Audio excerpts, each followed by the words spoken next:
പ്രിയമുള്ളവരെ, മരിച്ചു കഴിഞ്ഞിട്ട് ഈ ഡെഡ് ബോഡീനെ സ്നേഹിക്കണോ?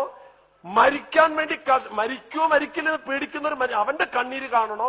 മരിച്ച ആളുടെ ഡെഡ് ബോഡിക്ക് അത് കുഴിയാവോ, അത് വികൃതമാകോ? എന്തുട്ട കാണിക്കുന്നത്? എന്നിട്ട് വികൃതമാകുമെന്നാ മുട്ടി വെച്ചിട്ട് കത്തിച്ച് അത് പൊട്ടല കണ്ടിട്ടില്ലേ? ഈ തലയൊക്കെ തൊട്ട പൊട്ടലാണ്. ഇതൊക്കെ കേൾക്കാനൊന്നും സങ്കടമില്ലേ? അപ്പൊ സങ്കടമില്ലല്ലോ. മരിച്ചിട്ട് കുഴിയിൽ വെച്ച് അടച്ചു. നിങ്ങളൊരു 4-5 ദിവസം കണ്ട് തുറന്നു നോക്ക്, അപ്പൊ കാണാം കുഴിയാണോ കൊള്ളാണോ എന്നുള്ളത്. അപ്പൊ അതുകൊണ്ട് ഈ ശരീരത്തെ നമ്മൾ മനുഷ്യനെ സ്നേഹിക്കൂ പ്രിയമുള്ളവര്. ഈ മരിച്ചു കഴിഞ്ഞ ഈ ശരീരത്തോടല്ലല്ലോ സ്നേഹം. ജീവിക്കാൻ കൊതിക്കുന്ന മനുഷ്യനെ സ്നേഹിക്കേ. അങ്ങനെ മനസ്സുണ്ടെങ്കില് നമ്മൾ ഈ അവയവങ്ങളൊക്കെ കൊടുക്കാണ്ട് പോയ നഷ്ടാവട്ട, ഭയങ്കര കഷ്ടാവും അത്. അപ്പൊ അതുകൊണ്ട് ഒരാള് പോലും വെറുതെ വേസ്റ്റാക്കി കളയരുത് കേട്ടാ നമ്മുടെ ബോഡി. ഞാൻ എന്റെ ബോഡി മെഡിക്കൽ കോളേജിലേക്ക് സെറ്റ് ചെയ്ത് കൊടുത്തിട്ടുണ്ട്. എല്ലാവർക്കും പറയാണ് ഞാൻ, കാരണം ഇതൊരു അച്ഛന്റെ ബോഡി കിട്ടിയിട്ടില്ല ഡോക്ടർമാർക്ക് കീറി പഠിക്കാനായിട്ട്. അവരൊന്ന് പഠിക്കട്ടെ. അപ്പൊ അതുകൊണ്ട് ഞാൻ അബ്ദുൽ കലാം വന്ന അവസരത്തില് എന്റെ ബിഷപ്പ് നിൽക്കണ്ടായിരുന്നു. പേടിയുണ്ടായിരുന്നു എന്താ പറയാന്ന്. കുഴപ്പമില്ല, ഈ ബോഡിയുടെ അവകാശം ദൈവത്തിനല്ലേ. എന്റെ അമ്മ ഉണ്ടെങ്കിൽ പിന്നെ അമ്മ മരിച്ചും പോയി. അപ്പോ ഞാനത് എഴുതിയിട്ടുണ്ട്. എന്റെ അവയവങ്ങളൊക്കെ എടുക്കുക, പറ്റാവുന്നൊക്കെ എടുക്കുക. അത് കഴിഞ്ഞിട്ട് ബോഡി ഇനിയിപ്പോ എടുക്കാൻ പറ്റില്ല, സാധാരണ ഒരു മരണം നമുക്കറിയില്ലല്ലോ, ആ ബോഡി മെഡിക്കൽ കോളേജിലേക്ക് കൊടുക്കണട്ടാന്ന് എഴുതി അബ്ദുൽ കലാമിന്റെ കയ്യിൽ കൊടുത്തു. ആയിരക്കണക്കിന് ആൾക്കാരോട് പറഞ്ഞു, കേരളത്തിൽ നടന്നു പറഞ്ഞിട്ടുണ്ട്. എന്തായാലും ഇത് ഇനി അങ്ങോട്ട് പോകുന്നുള്ള കാര്യം ഒരു ഉറപ്പായിട്ടുണ്ട്. കാരണം എല്ലായിടത്തും ഇവിടെ ഗൾഫിലും ഒന്ന് പറയാണ്.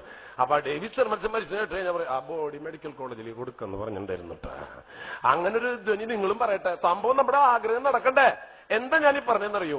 ഇന്ന് ഡോക്ടർമാർക്ക് പഠിക്കാൻ, ഡോക്ടർമാർ പഠിച്ചാലല്ലേ, ശരീരം പഠിച്ചാലല്ലേ അവർക്ക് വൈവിധ്യമാർന്ന കാര്യങ്ങൾ മനസ്സിലാക്കാൻ പറ്റുള്ളൂ. ഇത് ബോഡി കൊടുക്കണില്ല, അഗതി മന്ദിരം ബോഡി കിട്ടാനില്ല. അപ്പൊ എന്തുണ്ടാവുന്നു? അഗതി മന്ദിരങ്ങളിലൊക്കെ ചെന്നിട്ടേ, നമ്മുടെ നാട്ടിലൊക്കെ ഉണ്ടല്ലോ പ്രായ ആൾക്കാരൊക്കെ കൊണ്ടുവന്ന് അവിടെയൊക്കെ ചെന്നിട്ട് ഇതെങ്ങനെയുണ്ട്, ഏത് അതിപ്പോ ആവില്ല കേട്ടാ, അതെങ്ങനെയുണ്ട്, ചെറിയൊരു വലിവുണ്ട്, അത് 2 മാസം പിടിക്കും. നമ്മൾ വിചാരിക്കും വേറെ വല്ല സ്ഥാപനങ്ങളാണ് മനുഷ്യനെ കുറിച്ച് പറയണേ. അല്ല, ഒരു 50,000 അഡ്വാൻസ്, അതൊന്നും വേണ്ട, ഇരിക്കട്ടെ, വേറെ ആർക്ക് കൊടുക്കാതിരിക്കട്ടെ. ഇങ്ങനെയൊക്കെ പറയണോടത്ത് നമുക്ക് എന്താ ഇതിന് പരിഹാരം? എന്റെ ബോഡി കൊണ്ട് ഞാൻ ഈ മാനവകാരുണ്യം നടത്തുന്നത് 10-200 പേര് പറഞ്ഞിട്ട് എന്റെ അച്ഛോ എന്റെ ബോഡി തരാൻ തയ്യാറാ. കണ്ണൂരെത്തിയപ്പോ നമ്മുടെ മുതുകാട് ഓടി വന്നവിടെ അച്ഛോ എന്റെ ബോഡി തരാം. ഞാൻ ഭാര്യയോട് ഇപ്പൊ ചോദിച്ചിട്ട് വരണേ, മരിച്ചൊരു മജീഷ്യന്റെ ബോഡി. പഠിക്കട്ടെല്ലാവരും. പ്രിയമുള്ളവരെ, എന്താ അതിന്റെ അർത്ഥം? ജന്മം സഫലമാകുന്നത് എപ്പോഴാണ്?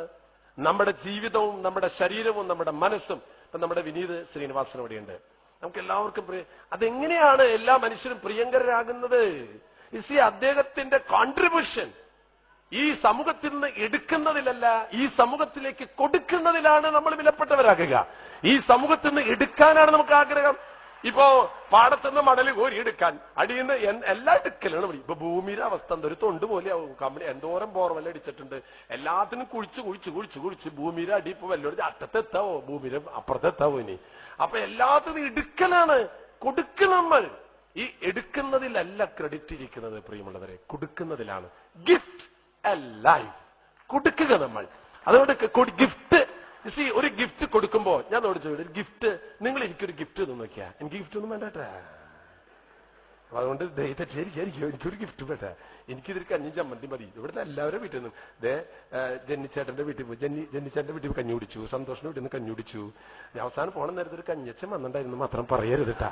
അല്ല, അപ്പൊ അതുകൊണ്ട് പറഞ്ഞാലും കുഴപ്പമില്ല. അതുകൊണ്ട് പ്രിയമുള്ളവരെ, ഇവിടെ ഈ സദസ്സ് നിങ്ങൾ ഒരുക്കുമ്പോണ്ടല്ലോ, ഇവിടെ ഒരു വലിയൊരു എനർജി ഉണ്ടാകുന്നുണ്ട്. കാരണം വി ആർ വൺ ഫാമിലി. അത് ഏത് മതത്തിന്റെയോ ഏത് സ്ഥാനമാനങ്ങളുടെയോ. Now doctor Tiju is here. മലയാളികളുടെ ഉള്ളിലുള്ള ഒരു എനർജി ഉണ്ടല്ലോ, വി ആർ വൺ. ആ ചൈതന്യം ഇന്ന് നമ്മുടെ സമൂഹത്തിൽ നഷ്ടപ്പെട്ടു പോകുന്നുണ്ട്.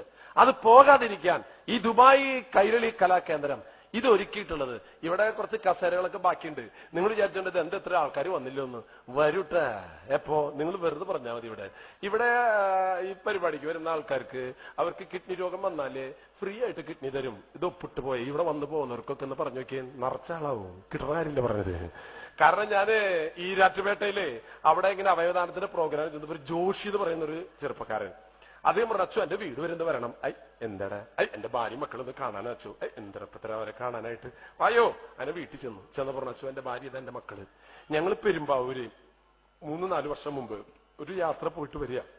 കാറ് ഞാൻ ഓടിച്ചിരിക്കുന്നു. ഉറങ്ങിപ്പോയി അച്ചു. ഉറങ്ങിയത് ഓർമ്മയുള്ളൂ. പിന്നെ മുഖം ആശുപത്രിയില്ല. ഭാര്യയുടെ മുഖമൊക്കെ എനിക്ക് നോക്കിയിട്ടുണ്ട്, ഇതെന്റെ ഭാര്യ തന്നെയാണോ തിരിച്ചറിയാൻ പറ്റുന്നില്ല. ആ നിലയിൽ പല്ലൊക്കെ പോയി. 2 കുട്ടികൾക്ക് ആക്സിഡന്റ്, എനിക്ക് ആക്സിഡന്റ്.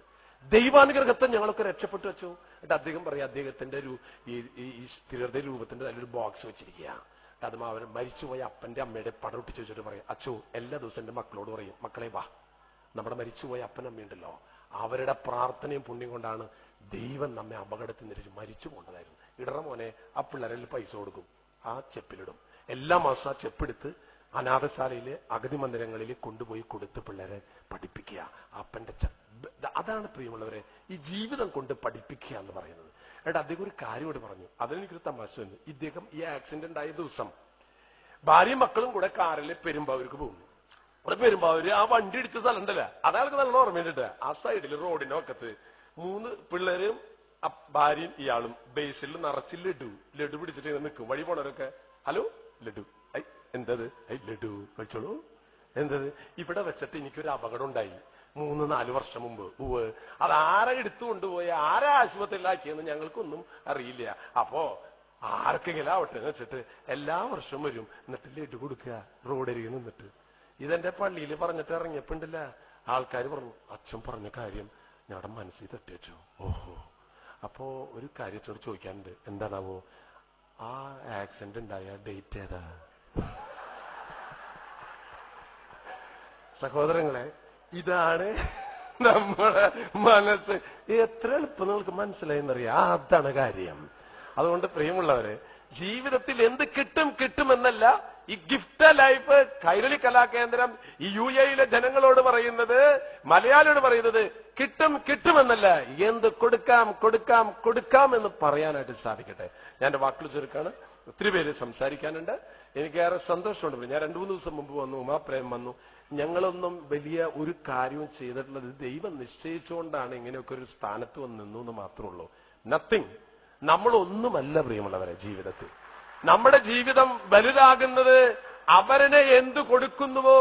ഗിഫ്റ്റ് നിങ്ങൾ ഒരാൾക്ക് കൊടുക്കുമ്പോൾ ഗിഫ്റ്റ് കിട്ടുന്ന വ്യക്തിയല്ല, കൊടുക്കുന്ന വ്യക്തിയാണ്. അതുകൊണ്ട് നിങ്ങൾ ഇവിടെ ജീവിതത്തെ മറ്റുള്ളവർക്ക് കൊടുക്കുമ്പോൾ അവർക്ക് കിഡ്നി കിട്ടി, പക്ഷെ കൊടുത്തവന് കിട്ടുന്നത് കിഡ്നിയല്ല, ജീവിതത്തിന്റെ ഭയങ്കര സംതൃപ്തിയാണ്. ആ സന്തോഷമാണ് എനിക്ക് ഇവിടെ നിങ്ങളോടൊക്കെ പറയാനുള്ളത്. കൊടുക്കും. നിങ്ങളിത് കരുതിയിട്ട് കിഡ്നി കൊടുക്കണമെന്നൊന്നും ഞാൻ പറയുന്നില്ല. നിങ്ങൾ അല്പം ചട്നിയെങ്കിലും കൊടുക്കാർക്കെങ്കിലും അത് കൊടുക്കാട്ടോ, അങ്ങനെയെങ്കിലും കൊടുക്കാന്ന് മാത്രമേ എനിക്ക് പറയാനുള്ളൂ. പക്ഷെ കൊടുക്കാത്ത ഒത്തിരി മനുഷ്യരുണ്ട് ജീവിതത്തിൽ. എന്നിട്ട് അവസാനം ഒരു ചെറുപ്പക്കാരൻ പറഞ്ഞു ഓർത്തിട്ട് ഞാൻ അവസാനിപ്പിക്കാം. ചെറുപ്പക്കാരൻ പറയാച്ചു, വലിയ വലിയ കാശുകാർ, വലിയ വലിയ വണ്ടിയിൽ വലിയ സൗകര്യങ്ങളൊക്കെ ആൾക്കാർ പോണ കാണുമ്പോ എനിക്ക് എന്റെ മനസ്സിൽ ഭയങ്കര അസൂയും ഭയങ്കര ദേഷ്യം തോന്നും. ആരോട്? അങ്ങനത്തെ ആൾക്കാരോട്. ആഹാ, ഇതെന്തിനുണ്ടത്? എന്നാൽ അവർക്ക് മാത്രമേ ഈ സുഖമുള്ളോ? എനിക്കൊന്നും ഈ സുഖമില്ലല്ലോ. ശരിയല്ലേ, സാധാരണക്കാരന്റെ ഒരു ചിന്ത. പക്ഷെ ഞാൻ കിടന്നുറങ്ങാൻ പോണ നേരത്തുണ്ടല്ല, എനിക്ക് ഭയങ്കര സന്തോഷ. അതെങ്ങനെയുണ്ട്? ഉറങ്ങണ നേരത്ത് ഞാൻ ആലോചിക്കും. എന്താലോചിക്കും? എന്താ കാര്യം? ഇവർക്കിതൊക്കെ ഉണ്ടെങ്കിലും ഒന്നും കൊണ്ടുപോയില്ലല്ലോ. മരിക്കുമ്പോ ഇല്ല, അന്നാ സുഖമായിട്ട് കിടന്നുറങ്ങുന്നു. ഇതാണ് ആ ചെറുപ്പക്കാരുടെ ആശ്വാസം കണ്ടെത്തിയത്. അതുകൊണ്ട് പ്രിയമുള്ളവരെ, മനുഷ്യർക്ക് കൊടുക്കുമ്പോൾ കിട്ടുന്ന സമ്പത്താണ് യഥാർത്ഥ സമ്പത്ത്. അതുകൊണ്ട് ദാനം ചെയ്യാൻ അവയവങ്ങൾ മാത്രമൊന്നല്ല ഞാൻ പറഞ്ഞിട്ടോ, ഒരു നല്ല വാക്ക് പറഞ്ഞു.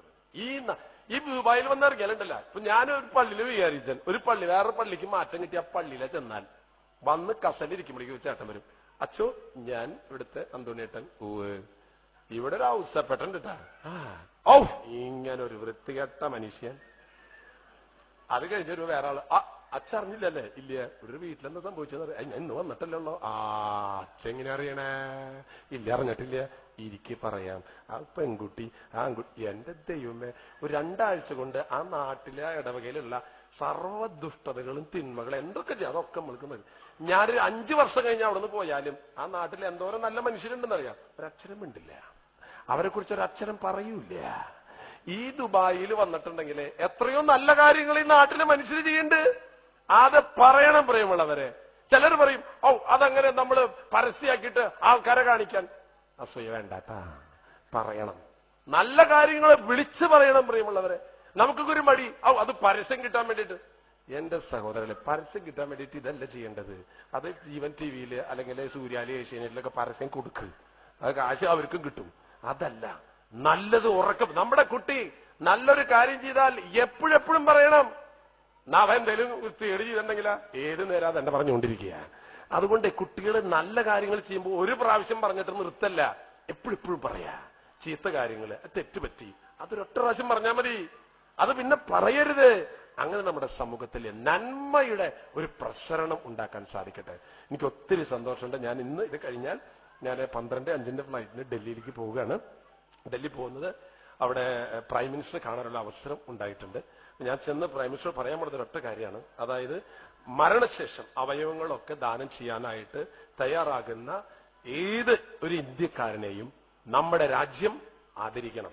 2 കണ്ണും കരളും കിഡ്നിയും ഒക്കെ കൊടുത്തുകൊണ്ട് ഈ ലോകത്ത് നിന്ന്, ഭാരതത്തിൽ നിന്ന്, ഭാരതത്തിലെ 5-6 ജീവിതങ്ങൾക്ക് ശരീരം മുറിച്ചു കൊടുത്തു പോകുന്ന മനുഷ്യനെ ഒരു പട്ടാളക്കാരനെ ആദരിക്കുന്നതിനേക്കാൾ ബഹുമതിയോടുകൂടെ ആ ബോഡി സംസ്കരിക്കണം. വേറെ പൈസ ചെലവൊന്നുമില്ലാത്ത കാരണം നടക്കും എന്നുള്ള കാര്യം എനിക്ക് ഉറപ്പാണ്. ബഡ്ജറ്റ് വേണ്ടതില്ലേ. ഞാൻ ഒറ്റ കാര്യം പറയാനുള്ളൂ, ഒന്നും ചെയ്യണ്ട. പ്രധാനമന്ത്രി ആ മറ്റേ ത്രിവർണ്ണ പതാകയില്ലേ, മേത്തൊന്ന് പൊതിച്ചിട്ടാ മതി മീതെ, വേറെ പൈസ ചെലവൊന്നുമില്ല. ആ പതാക വേണമെങ്കിൽ ആ വീട്ടുകാർ എന്നെ കൊണ്ടുവന്നോളും. എന്നിട്ട് അതൊന്ന് പൊതിഞ്ഞിട്ടിട്ട്, അതെ ഭാരതമാതാക്കി ജയ് എന്ന് പറയുന്നത് പോലെ ആ ജീവിതം അങ്ങനെ ഈ അവയവദാനത്തെ ഒരു ഹൈ പ്രൊഫൈലിൽ കൊണ്ടുവരും. നമ്മുടെ സംസ്ഥാനം മുഖ്യമന്ത്രിയോട് ഞാൻ പറഞ്ഞിട്ടുണ്ട്, അത് ഇത് കഴിഞ്ഞു വന്നിട്ട് അവിടെ പറഞ്ഞിട്ടോട് പറയാനായിട്ട്, സംസ്ഥാന ബഹുമതി കൊടുത്തിട്ട് വേണം ആ ബോഡി സംസ്കരിക്കാൻ. വേണ്ടേ? നിങ്ങൾ എന്ത് പറയണു? വേണോ? വേണം. അത് നിങ്ങളും എല്ലായിടത്തും പറയണം. ഞാനത് പറയാൻ പോവാണ്, അത് കിട്ടണം. അങ്ങനെ വരുമ്പോ ഇതെന്തോടെ കളക്ടർ ഒന്നുമില്ല, താറിഞ്ഞില്ലടോ, ഇല്ലേ, അയാളുടെ ശരീരത്തിൽ അവയവങ്ങൾ കൊടുത്തിട്ട് ഇങ്ങനെ കളക്ടർ ഒന്ന് സല്യൂട്ട് എന്ന് പറയുന്നു. അത് ശരി, അപ്പൊ നമ്മുടെ അപ്പൻ പോറായിണ്ടല്ലോ, എന്നാ അത് കൊടുക്കല്ലേ, സല്യൂട്ട് ഇട്ട കാര്യമില്ല, വിടണ്ടട്ടാ. അങ്ങനെയല്ല, മനുഷ്യരാര മക്കളെന്നറിയാ. ഒരു കാര്യം പറഞ്ഞാൽ അതിന്റെ അറ്റം വരെ തോരഞ്ഞ് നോക്കിയിട്ട് കാര്യം എടുക്കണ ആൾക്കാരാണ്. അതുകൊണ്ട് പ്രിയമുള്ളവരെ, ഞാൻ നിർത്തുക.